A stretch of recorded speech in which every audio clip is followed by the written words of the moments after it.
Ladies and gentlemen, what you are about to witness is the fusion, the bringing together of two different products from two different manufacturers.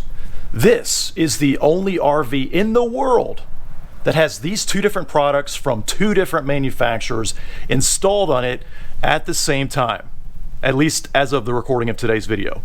Alright guys, I hope you enjoyed that intro, but in all seriousness, a few weeks back I promised I would report on the compatibility of two different products here. We've got the Morryde Safe-T-Rail up top here, and then below the Torklift Glowstep Revolution Uprising. So I promised I'd report back on the compatibility of these two products. Spoiler alert, they are compatible and they play quite nicely together. Now, if you're not one of my subscribers, you need to hit that subscribe button. But if you are a subscriber, then you know that I've done detailed reviews on both of these products previously. So definitely check those videos out. I'll put cards up above and links in the description below.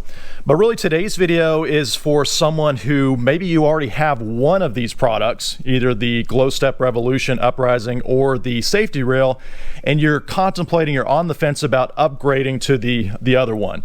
And you want to know before you spend your hard-earned money, are these two products compatible? Are they going to interface nicely with one another? So let's look first at the install requirements for the Safe-T-Rail here, because there's one install requirement that's really important and critical, and that has to do with the spacing down here at the bottom of the Safe-T-Rail. Now, I did a separate video with the detailed requirements and qualifiers for the Safe-T-Rail, so of course you can watch that to make sure it'll fit on your RV.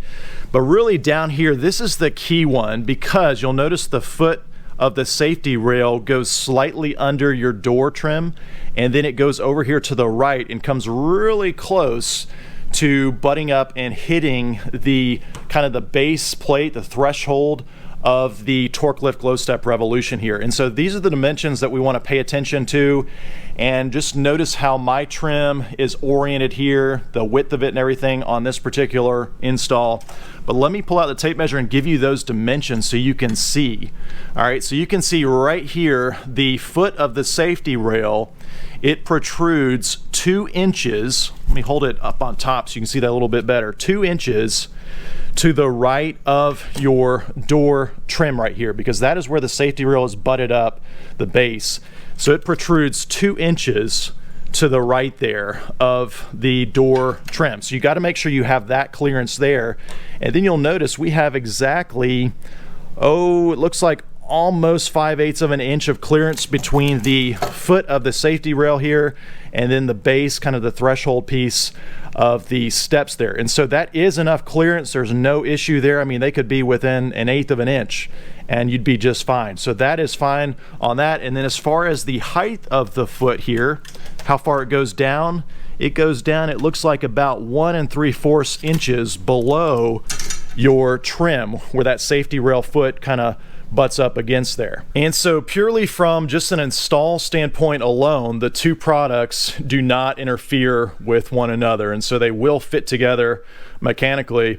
But the other angle I want to talk about is just how well they interface from an actual user experience, because if you saw my review on the Safe-T-Rail, you know that the angle, the pitch of this railing is fixed. You cannot adjust it because of this solid support that's keeping it rigid and solid. You got to have that there.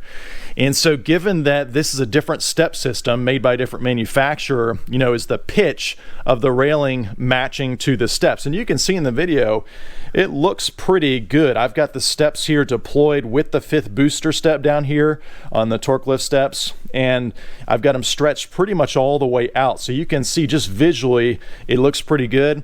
But let's take out the tape measure and just compare on the actual treads going up to the railing and see how well it marries up here. So I'm at the tip of my top step here, and then I'm holding the tape measure perpendicular, and you can see I am right at about 32 and let's just say 33 to keep it simple, 33 inches to the top of the railing. All right, so that's on the top step.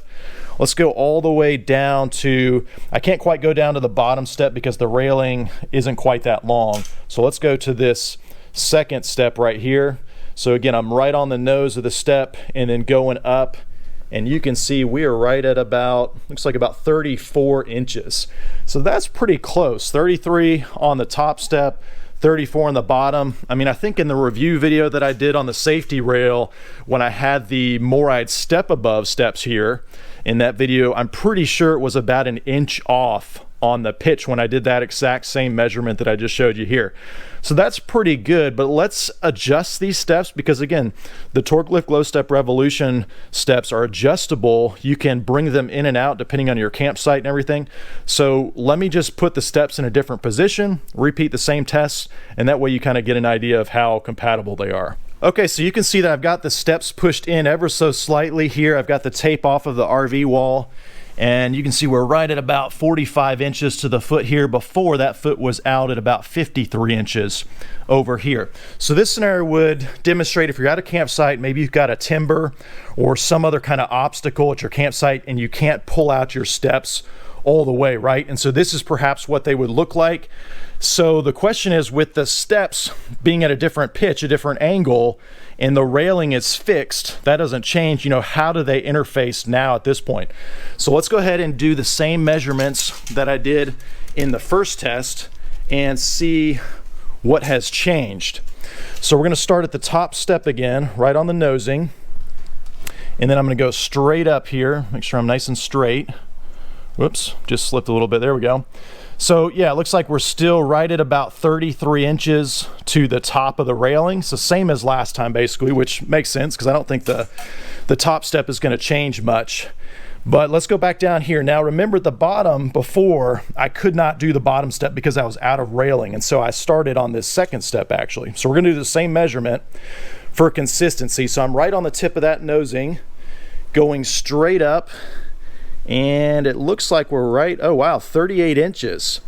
So now we're about 5 inches difference between the two steps, whereas before we were about an inch difference. So you can kind of see what that does, you know, going from 45 inches out from the RV wall to 53, or the reverse rather, that changes the pitch of the angle. There's a 5-inch difference versus a 1-inch difference before. Now, visually looking at it, I don't know that I can tell that there's such a big difference between the pitch of the railing and the pitch of the steps. I mean, you let me know what you think in the video, but if I didn't have a tape measure out, I don't know that I'd be able to pick out the fact that there's a 5-inch difference between the height of the railing here on the second step versus all the way at the top. But let me demonstrate and actually go up and down the steps myself and kind of tell you if I notice any difference at all. So I'm going up and down the steps here at that same pitch. And remember, we had 33 inches at the top step and 38 inches at the second from the bottom here. And yeah, I would say I barely noticed a difference. You know, with my arm going up, I can tell my arm's getting a little bit higher down here at the bottom, but I mean, it's very minor. I don't think I would pick up on that difference unless I'm really paying attention. Well, I guess the point I'm trying to make is, even though the pitch of the Safe-T-Rail up here is fixed, right, compared to the Glowstep Revolution down here, where that pitch can change based on how far you've got them deployed out, right? So even though there is that difference, meaning that the height from your steps to the railing at the top will vary from your top step down to your bottom, that difference is going to be small enough where I don't think you're going to pick up on it. I mean, just like you saw me going up and down the steps, unless I'm really paying attention, I'm not going to be thinking, huh, something's off with the railing matching up against the steps, right? So I don't think it's going to be a big deal. And really, if you think about it, if we didn't have this Safe-T-Rail and we had a conventional grab bar, right, the swing out ones, that grab bar is going to be a fixed angle as well. And so, I mean, really, you're going to be in the same boat. So I guess the point I'm trying to make in the end is that these two products, they are compatible and they do play very nicely with one another. Well, anyway, I hope that information is helpful to you, especially if you're on the fence to upgrade to one or even both of these products. I think they're really innovative products. So like I said before, check out my separate review videos I did on both of them. But do me a favor, if you found this video helpful, click that thumbs up button. And if you like these sorts of videos, hit that subscribe button. As always, thanks for watching.